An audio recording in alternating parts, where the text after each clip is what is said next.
હાલો દોસ્તો, જય શ્રી કૃષ્ણ।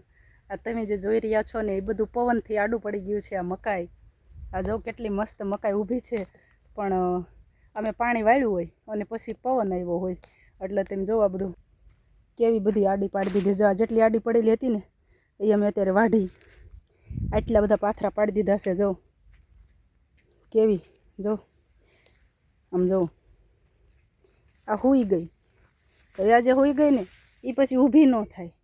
આ જે ઊભી છે ને એને તો વાંધો ન આવે, એને તો આવી રીતથી ડોડાઈ પણ આવી જાય। જો ઊભી રહેશે તો, જો હજી પવન આવે તો કદાચ હજી પણ આ મકાઈને પણ પડવાની શક્યતા રહેશે। આ જો મકાઈના ડોડાના શીપું આવી ગઈ છે, અને ઘણી બધી શીપું દેખાય છે મકાઈની અંદર। પણ જો પવન નહીં આવે તો આ બધી આવી રીતથી ઊભી રહેશે, નહીંતર આની ઘણે આડી પડી જશે અને છેવટે અમારે ખોટ જશે। ખોટ શું કામ, નુકસાન થશે કે શું કામ કે અમારે એમ હોય કે થોડાક મકાઈના દાણા ચડે ડોડામાં અને પછી આપણે ગાયોને ખવારશું, પણ પવન આવે જો અત્યારે પણ પવન ચાલુ જ છે, જો હલે છે ને મકાઈ બધી, એટલે પવન ચાલુ જ છે। અને અહીંયા શું હોય કે હેઠલો શેઢો છે અમારો, એટલે હેઠે બધે ઉપરલા શેઢેથી આપણે નાકું વાળવી પાણીનું, એટલે જે ઝીણી ઝીણી રેબ હોય ને, જે છાણનું ઝીણું ઝીણું જે કાંઈ રેબ આવે એ બધી અહીંયા પસાટમાં ભેગી થાય, એટલે અહીંયા થોડુંક પોચી જમીન હોય। ઉપરવાસે ઉપર જે જગ્યા છે ત્યાં થોડીક કઠણ હોય, એટલે અહીં થોડુંક પાણી પણ ભરાય અને જમીન પણ પોચી હોય। એટલે જો તમને બતાવું, જો આવું, એટલે આ રહીને વધારે આડી પડવા કરે। જો આ બધી અંદર પણ આડી જ પડી છે અહીંથી। આ બધી અત્યારે મેં આ બધી વાઢી, એ બધી આવી રીતથી હા હુઈ ગયેલી જતી। જો પાંદડા પણ બગડવાની તૈયારીમાં થઈ ગયા છે। આ તો અમે કાલે આ બાજુ આવી હતી એટલે મેં જોયું, મેં કીધું મકાઈ તો આડી પડી ગઈ છે, એટલે આજે અમે વાઢ્યું। અને જો ખબર ન હોત ને તો બધી મકાઈ જો આવી રીતે પાંદડા બગડી જાય, જાણે ફૂગાઈ ગઈ આવી રીતે બધી મકાઈ બગડી જાય અને ખબર વગરની, અને એને પછી ગાયું ન ખાય, એને પછી ઢોરે ન ખાય।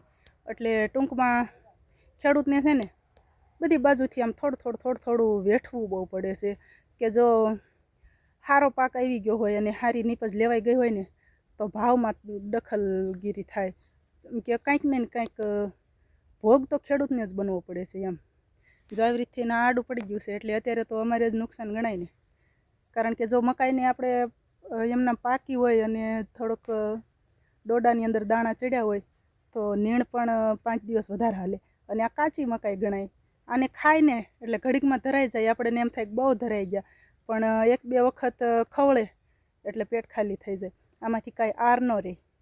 અને ઓલું જો કઠણ મકાઈ એમ કે પાકી મકાઈ હોય ને તો એનો આર રહી ગાયુંને પેટમાં, એટલે બધું ઠીક। આ બધું પાણીના પરપોટા જેવું ખવડાવવાનું થાય, આડું પડી ગયું ને એટલે અમારે તો કીધું। અને તમે જોઈ શકો છો કેટલી મસ્ત એની, કેટલી બધી મસ્ત મકાઈ છે આપણી, તમે જો કેટલી મોટી મકાઈ છે, પણ હવે આડી પડી ગઈ ને કંઈ આપણે હાથ નથી રખાતો આડો, એટલે હવે જે થયું એ કાચું તો કાચું, પણ હવે અહીંયા પડ્યું હળી જાય એની કરતાં લઈ જાવી અને વાઢી અને ખવડાવી દેવી। જીવ બળે આવું બધું થાય એટલે, પણ શું કરવાનું, કાંઈ ન કરે। રસ્તા મોઢે જો હોગા દેખા જાયગા। અને અમે નાના હતા તે મારા પપ્પા કહેતા, અને જો કે ઘણી બધી જગ્યાએ પણ લખેલું છે કે જો હુઆ અચ્છા હુઆ, જો હો રહા અચ્છા હી હૈ, और जो होगा अच्छा ही होगा। એટલે હવે જે થાય એ હસતા મોઢે દિવસો કાપી નાખવાના। આડું પડી ગયું છે તો કાંઈ વાંધો નહીં, સારું ગણાય કે મને કાલે આ બાજુ આવવાનું મન થયું અને હું કાલે આ બાજુ આવી તો મને દેખાણું કે મકાઈ આડી પડી ગઈ છે તો વાઢવી પડશે, ને જો હું આ બાજુ ન આવી હોત તો આ પડ્યું હળી જાત। એટલે ક્યારેક છે ને આ ભગવાન રહ્યો ને એ સતત ડગલે ને પગલે આપણી હારે છે એવો મને સતત અહેસાસ થાય। કારણ કે હું લગભગ અહીંયા આ શેઢે 1 મહિનાથી નથી આવી, પણ કાલે મને એમ થયું કે લાઈને એ બાજુ આંટો મારવા જાઉં। હવે આંટો મારવા આવી એટલે આ મકાઈ આડી પડેલી અમને દેખાણી। જો કાલે મને એવો વિચાર ન આવ્યો હોત તો આ પડી હળી જાત આમને। એટલે જે કાંઈ થાય છે ને એ સારા માટે જ થાય છે, ને ઉપરવાળો હવ હારાવાના જ કરે છે। જય શ્રી કૃષ્ણ, ખુશ રહેજો।